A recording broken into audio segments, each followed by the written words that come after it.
இன்றைக்கி நம்ம என்ன வீடியோ பார்க்க போகிறோன்னா ஸ்லிப் த்ரெட்டில் செயின் ஸ்டிச் எப்படி போடுறதுன்றதை பார்க்க போகிறோம். நான் இது மாதிரி டபுள் த்ரெட் எடுத்திருக்கேன். எடுத்து ஒரு கப்பில் போட்டு வச்சுருக்கேன். பாருங்கள், எண்டில் நாட் போட்டேன். இப்போது நான் அயன் நீடில் எடுத்திருக்கேன். அயன் நீடில் எப்படி நம்ம செயின் ஸ்டிச் போடுறதுன்றதை பார்க்கலாம். ஃபஸ்ட்டு த்ரெட் இது மாதிரி வெளியில் எடுத்துக்கோங்க. எடுத்துட்டு நீடில் வந்து 90 டிகிரியில் பிடிச்சிக்கோங்க. நீடில் வந்து நீங்கள் இப்படி பெண்ட் பண்ணிங்கன்னா சில்க் த்ரெட்டில் போடுறது ரொம்பவே டஃப்பாக இருக்கும். நீடில் எப்போவுமே 90 டிகிரியில் தான் இருக்கணும். இந்த த்ரெட்டு எப்போவுமே நீங்கள் டிப்பில் இருக்க மாதிரி பார்த்துக்கோங்க. அப்படி இருந்துச்சுன்னா மட்டும்தான் சில்க் த்ரெட்டில் நீட்டாக போட முடியும். பாருங்கள், டேமேஜே இல்லாமல் அழகாக வரும் த்ரெட்டு.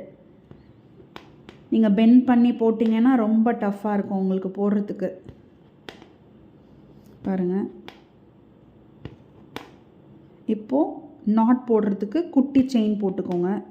எடுத்துட்டு இப்படி வெளியில் பின்னாடி பேக் போனீங்கன்னா கொஞ்சம் டைட் இருக்கும். இப்போது நாட் போடுங்க.